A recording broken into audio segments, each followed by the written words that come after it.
LPT. Once a year, have a fire safety day at home. Clean grease from ovens, clean the dryer exhaust of lint, replace batteries in fire alarms, install fire extinguishers, etc. I would add that you walk through fire excavation plans too. Show your kids how to safely break a window and use a doona, blanket or rug to stop themselves getting cut by those in an outer suburban environment. Have a look at the maps of the local area and identify multiple ways to exit your area if there's a bushfire. Often in evacuations there are motor vehicle accidents that make it difficult to get out. It's amazing how many areas these days only have one or two exits, often onto the same main road. Great idea, but everyone should ideally clean the grease and lint way more often. Seriously, though, clean out the lint filter in your dryer after every load For any number of reasons, really, but if for no other it will save you money because the unit will run more, takes all of 10 seconds. Just to be yes, you should definitely clean the lint out of the whole exhaust duct once a year, too. My tip was intended to mean, in addition to that, and not, instead of that. Sorry if that wasn't clear enough. I moved into a house once that a lady with 5 kids had previously lived in. She warned me that the dryer wasn't working. Turns out she had lived there over a year, and had never cleaned out the lint trap. How she didn't burn the house down I have no clue. Cleaning the trap and the exhaust hose out the dryer worked great for the 5 years I lived there. And update outdated outlets. I just this week experienced a serious fire in our rental home caused by an old 2-prong outlet that spontaneously burst into flames while we were out of town. The only thing plugged into it was a small aquarium pump. House sitter called 911, but by the time the fire department arrived, we lost an entire bedroom and suffered extensive smoke damage throughout the house. They also had to punch a hole in the roof to extinguish flames that got through to the attic.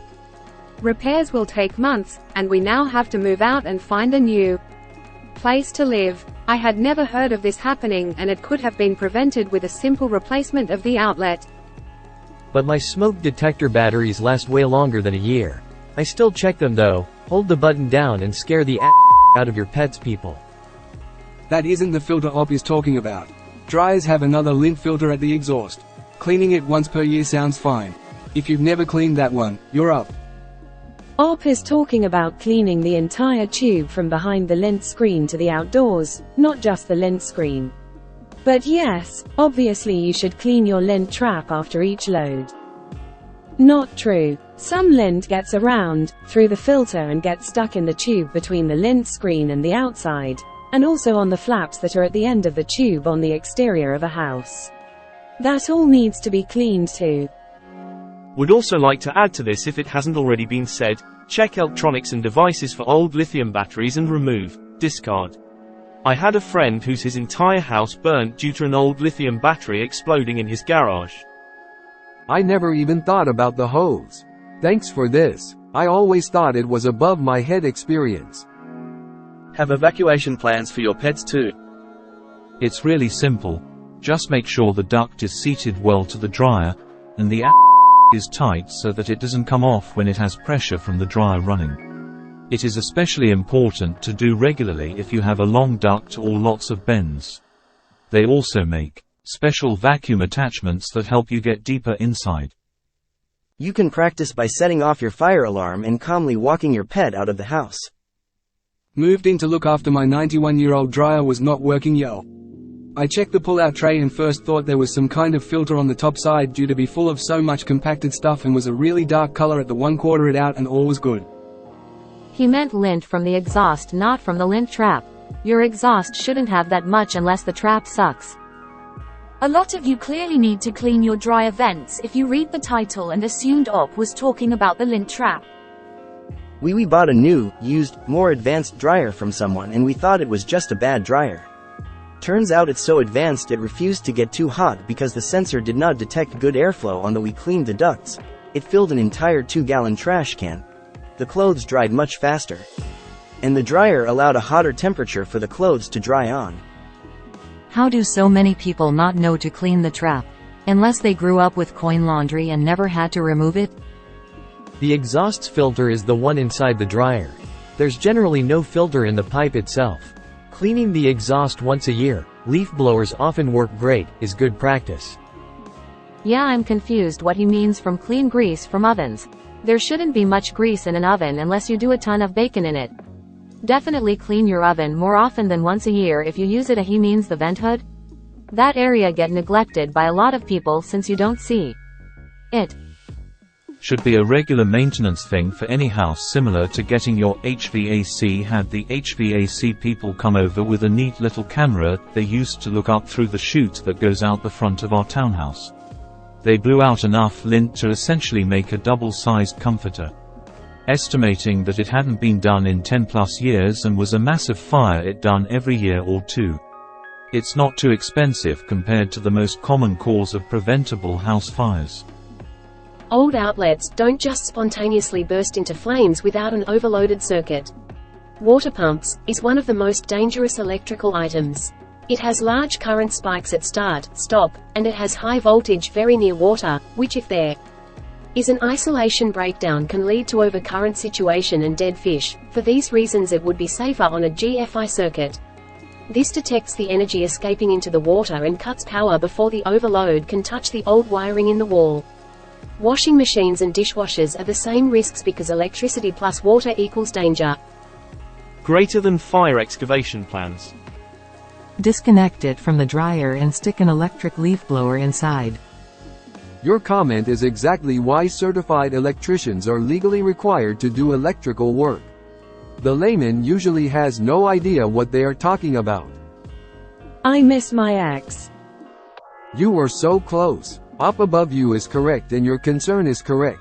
Combine the two and now you know your pet's hiding, stress spots and how to quickly remove them from those spaces come time for emergencies. Please be very cautious with your wording though when discussing fire safety with children. Make sure they know that it is very, very unlikely to happen. My parents did fire safety drills in our home and I don't think it was worded well.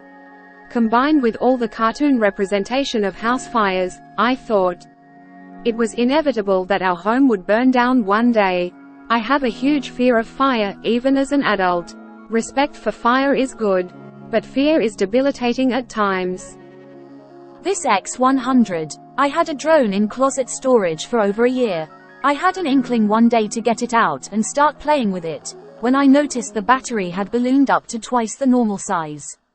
Spicy balloon. Threw away immediately, though thinking back, probably should have called someone to dispose of properly. If there was grease anywhere in my oven, it'd burn and smoke the next time I used it. I have no idea what people are talking about here. When I cook, any grease, etc. is captured and disposed of contemporaneously. I wipe down the bottom of the oven before use if I cooked pizza or something in it that drips. Spicy pillows. I had to remove the batteries of my carbon monoxide detector. It wouldn't stop beeping all the time and that gave me a headache and made me sleepy. I think it is broken. Not if you do it at your grandmother's house. This is a pretty poor method for disposing LiPos. It takes much longer than overnight for most batteries and generally an oxide layer will form on the terminals before there are used 12V halogen bulbs, but that's really only acceptable for still serviceable but old batteries that I don't fully trust anymore. Anything that draws current will suffice. A lot of people use just a resistor and LED to draw approximately 200 mAh. You definitely started a fire in that truck or at the very least back at the plant when that battery was crushed. Not a probably. You absolutely should dispose of any batteries to a proper recyclable disposal company. Pretty sure Home Depot has bins for regular batteries. Definitely take a spicy pillow to a special place. Holy. I've been holding on to every old phone I've ever owned ever since cell phones first starting being mainstream. You mean to say they could just randomly explode in my garage or closet or wherever they are? 99% of corporate jobs are required to have a battery recycling bin. I just save my batteries until a sandwich bag fills up.